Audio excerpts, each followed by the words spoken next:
Thank you.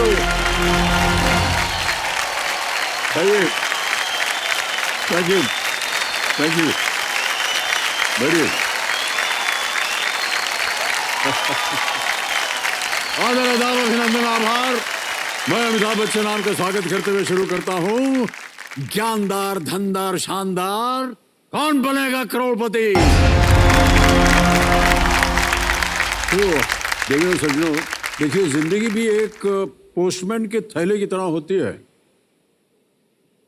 थैले में से आपके नाम का कौन सा खत निकल आए ये पता ही नहीं चलता।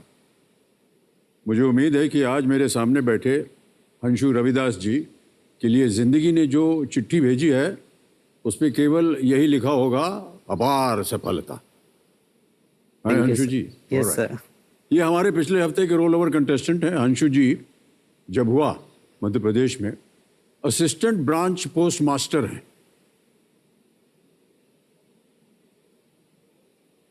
अब आजकल मॉडर्न ज़माने में कहाँ पोस्ट, कौन चिट्ठी लिखता है, अभी तो सब इंटरनेट पे चला जाता है। तो इन्होंने बताया हमको कि अभी भी भारत में कितने लाखों पोस्ट ऑफिस हैं। Yes sir. कितने हैं भाई साहब? सर पूरे भारतवर्ष में 1.5 लाख मतलब पोस्ट ऑफिस है, जहाँ मतलब कोई आम आदमी नहीं पहुँच पाता, कोई आवागमन के साधन जी। से नहीं पहुँच पाते, वहाँ हमारा भारतीय डाक चिट्ठी लेकर पहुँच जाता है। भाई साहब बहुत बहुत बधाई आपको। Thank you, एकदम। sir। तो हंसू जी, ये पहली बार आप आए हैं मुंबई, कैसा लग रहा है हमारा मुंबई? मैं वैसे तो कभी अपने झाबुआ जिले से ज़्यादा बाहर निकला नहीं हूँ, जी। है ना। तो ये मुंबई मेरा पहली बार आना हुआ है, और वो भी मैं एरोप्लेन से आया, जो मेरा बचपन का सपना था बहुत। वहाँ आते से ही एयरपोर्ट पे मेरे लिए एक गाड़ी में एक ड्राइवर आ गया, मेरा सामान लिया, सब रखा और मुझे कहा सर जी चलिए आपको होटल ले जाते हैं, आपका रहने की व्यवस्था। फिर मैं जैसे होटल में एंटर हुआ तो मैंने देखा एक गद्देदार बेड है, मस्त मुलायम सा। सामने एक बहुत बड़ा LED टीवी है, जो कि मेरे घर में होता नहीं है। मैंने कहा अरे वाह। फिर मैंने अपने वॉशरूम और ये देखे, वहाँ शावर फैसिलिटी थी। मैंने कहा अरे शावर फैसिलिटी, हम तो घर पे नॉर्मली बाल्टी से ही नहाया करते थे। जब मैं रेस्टोरेंट में गया खाना खाने तो वहाँ देखा 3 प्रकार के खाने की सब्जियाँ थी। मैंने कहा घर पे तो हम एक ही प्रकार का भोजन कई दिनों तक करते थे, यहाँ पे हमारी खातिरदारी कैसी हो रही है। मतलब सर मुझे लगा मैं पूरी जो राजा की जिंदगी होती है ना, एक राजा होता है, वैसी जिंदगी का अनुभव कर रहा हूँ सर। पता नहीं दर्शक आप सुन रहे हैं कि नहीं, ये भारत का आम आदमी है और इनके जीवन में देखिए इतनी सारी सुविधाएं जो हैं वो नहीं मिल पाती हैं, और जब मिलती हैं तो हमें और शायद आपको और बहुत सी यहाँ जनता को आम लगता होगा ये, कह रहे ऐसी कैसी बात है, लेकिन उनके लिए देखिए कितनी बड़ी बात है। लेकिन हम भी बताएं आपको भाई साहब, हमारे पास भी ऐसी सुविधा हमेशा नहीं थी। Yes sir. हम भी बाल्टी लोटे से नहाए हुए हैं। हाँ, अंशु जी के पिताश्री यहाँ पर आए हुए हैं। प्रणाम करता हूँ आपको और स्वागत है आपका हमारे इस कार्यक्रम में।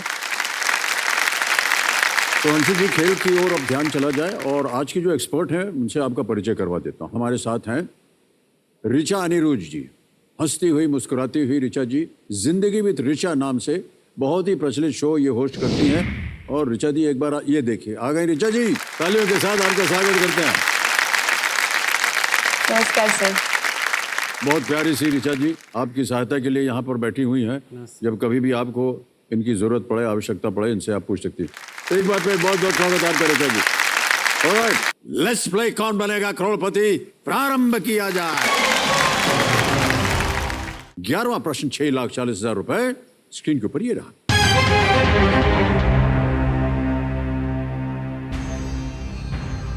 इन पुरुष व महिला ओलंपिक पदक विजेताओं में से किसने अपने संबंधित खेल में भारत के लिए पहला ओलंपिक पदक नहीं जीता है?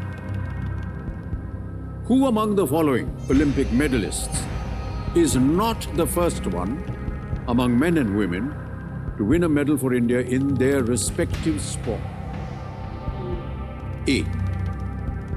Karnam Malleshwari. B. Mary Kom. C. Saina Nehwal. D. Leander Paes. पहला ओलंपिक पदक नहीं जीता।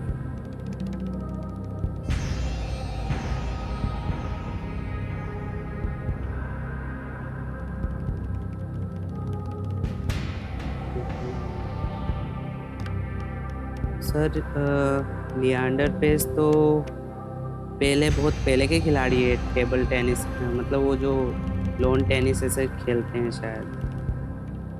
मेरी कॉम ये 2012 के समथिंग लग रहा है, पहला नहीं।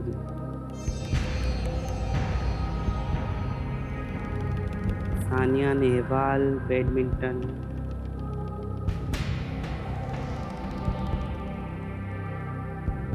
देखो ऑप्शन ए पे लग रहा है कर्णम मल्लेश्वरी, शायद इसको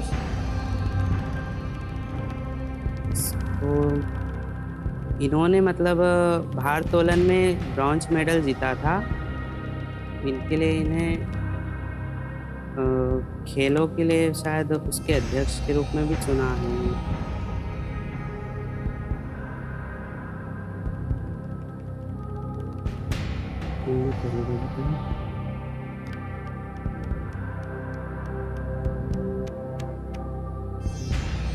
सर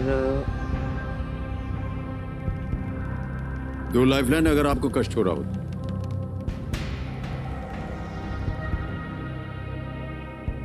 ऑप्शन ए और बी में थोड़ा कंफ्यूजन हो रहा था मुझे, क्या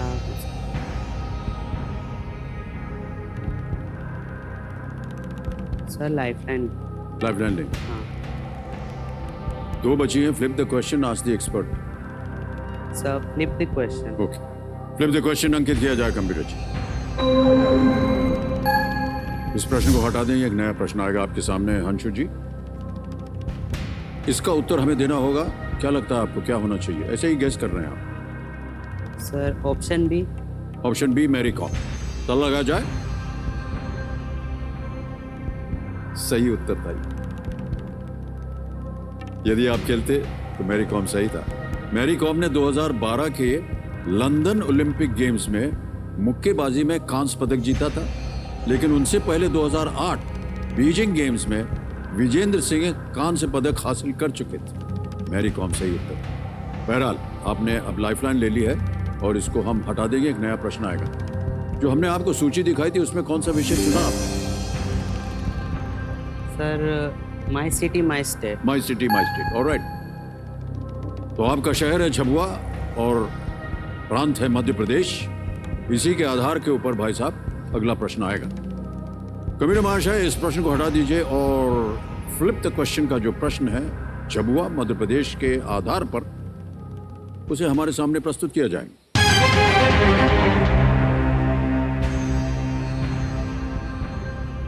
आ गया प्रश्न। उत्तर प्रदेश और मध्य प्रदेश की सीमा पर स्थित इनमें से कौन सा बांध बेतवा नदी पर स्थित है जिसकी आधारशिला 1971 में इंदिरा गांधी ने रखी थी? Which of these dams is built on the Betwa River, located at the border of Uttar Pradesh and Madhya Pradesh, whose foundation stone was laid by Indira Gandhi in 1971? और ये रहे ऑप्शंस आपके सामने। ए घंधरौल बांध, बी राजघाट बांध, सी पारीछा बांध या D Sharda barrage.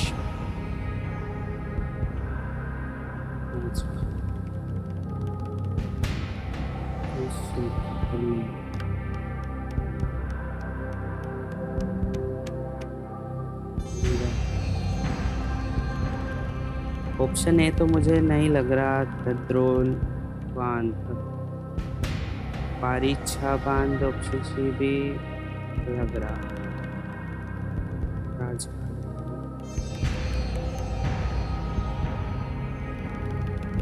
Option D लग रहा मुझे, कहीं शारदा बैराज हो सकता है।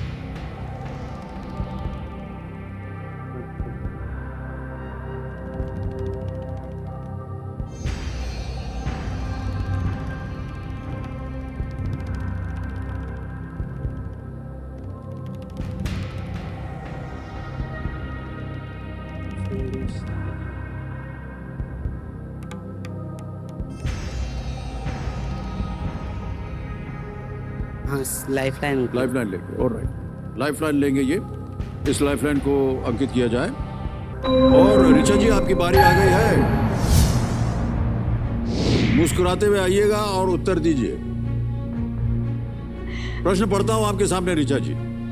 उत्तर प्रदेश और मध्य प्रदेश की सीमा पर स्थित इनमें से कौन सा बांध बेतवा नदी पर स्थित है? इसकी आधारशिला 1971 में इंदिरा गांधी जी ने रखी थी। ऑप्शन बोलूंगा, 60 सेकंड जैसा कि आप जानते हैं आपको मिलेंगे। ए अंदरौल डैम, बी राजघाट डैम, सी पारीछा बांध, या डी शारदा बैराज। या शारदा बैराज। अंशु जी, चूंकि मैं बुंदेलखंड से हूँ, बेतवा नदी ओरछा से होकर गुजरती है जो कि झांसी के बहुत करीब है। सही आंसर राजघाट डैम है। ललितपुर जिले में और मध्य प्रदेश के इलाके के मतलब इंटरस्टेट प्रोजेक्ट है ये। राजघाट डैम बेतवा नदी पर बनाया गया है। हमारे इलाके का सवाल है ये। जाएंगे विजय जी के साथ? ऑप्शन बी पे जाएंगे। बी राजघाट डैम पे ताला लगाया जाए। और ऋचा जी बिल्कुल सही उत्तर दिया। धन्यवाद दे दीजिए उनको। 6,40,000 रुपए जीत गया। लोन चुकता हो गया आपका, यस है कि सर, नहीं? बिल्कुल। ऑलराइट।